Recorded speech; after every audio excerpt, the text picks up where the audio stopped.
Good evening, folks. Pastor Sean. So, the last couple years, I have done phone calls to the churches each day of Holy Week and talked about where was Jesus today. Well, now that we've gotten into, because of COVID, something we can thank COVID for is more of doing Facebook Live and bringing messages to you like this. So, I have a very limited amount of time on the one call system to do these messages, but of course, I can talk as much as I want, but I don't want to bore you. I don't want these to be very long messages. But so today is Palm Sunday, and of course, the first day of Holy Week and the last Sunday of Lent. And if you've not been with us before, and this message is going to Independence, Mount Pleasant, and Fort Grove. So if you haven't been with us before, in our Holy Weeks, we have been talking about rending our hearts and claiming the promise. And the word rend means to tear something open. So we're opening our hearts to God to be filled with His love so we can claim the promise that God is always with us.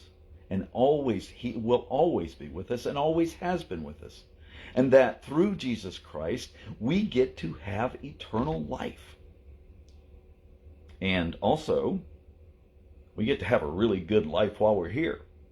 So that's what we've been doing. And so, but this Sunday, is not the last day of Lent. We go all the way to resurrection next Sunday. So, where was Jesus today? Well, if you know about the scriptures, which not everybody does, and I understand that. I was one of those folks not that long ago, not really fully understanding what Holy Week was all about. Well, Palm Sunday is the day that Jesus makes His triumphal entry into Jerusalem. And all along, He had talked about when people figured out He was the Messiah, He's like, don't tell anybody, keep it a secret. But not today. Today, He makes His triumphal entry in. And hi, Joyce. Thank you for watching. He makes His triumphal entry in and lets everybody know that He is the Messiah. And He comes riding in on a donkey because people that came in peace, leaders that came in peace, rode a donkey. And it was a symbol of peace. So everybody was there. A lot of people were there to see Him. A lot of people were there to see Lazarus, whom he had raised from the dead. So it's believed that actually half the people were there to see Lazarus, as well as Jesus. So they were waving the palm branches and they were laying their coats on the path. It was all a sign of honor. Now, what happened next? Well, we got a little discrepancies between the Gospels here. So Mark says that Jesus went home. He went to Bethany. But Matthew and Luke say that He went to the temple and He taught. But the first thing He did when He got to the temple is something He had done before. He got into the temple and He got upset. It's like, hey, this is a holy place. This is my Father's house, and you ain't going to disgrace it. Wow, I had a hard time with that word, didn't I? 2 syllables.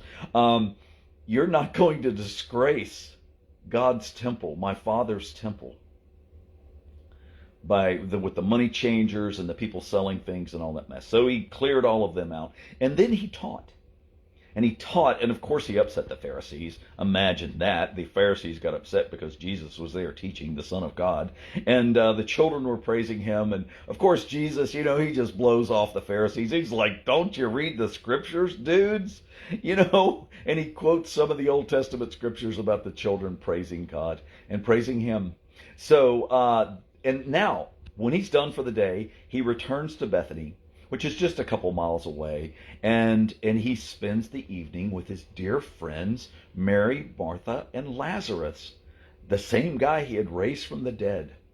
So we'll be back tomorrow with more. But guys, I want to tell you, look, if you missed my message today, really important that you go watch it. So look on either Independence United Methodist Church's Facebook page.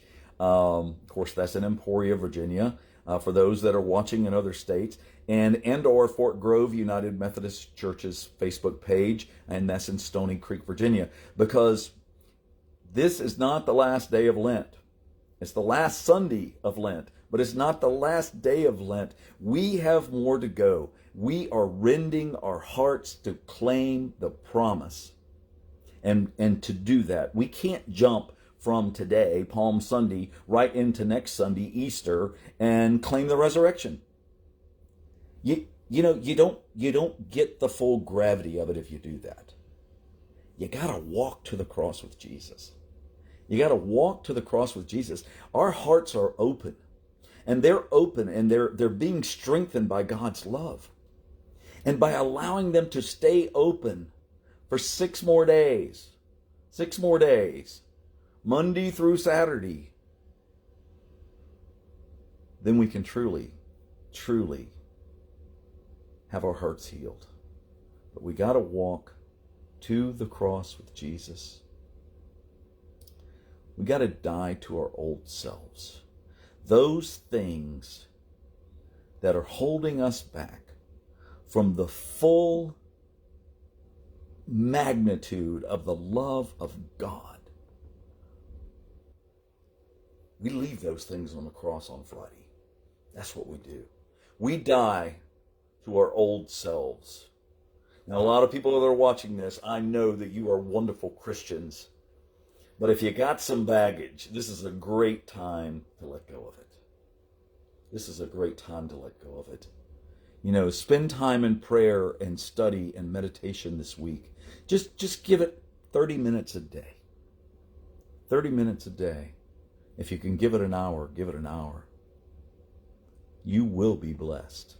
You will be blessed. Thank you guys that are on watching. I don't recognize everybody that's watching right now, except Joyce. I know her profile picture, but I thank you for being here, and those that are going to watch it later on, I thank you for watching, and I'll be back each day, probably at different times because of my schedule, but let's go through this Holy Week together and claim that promise. Our hearts will be rent. That's R-E-N-T. God bless you all, and have a good night.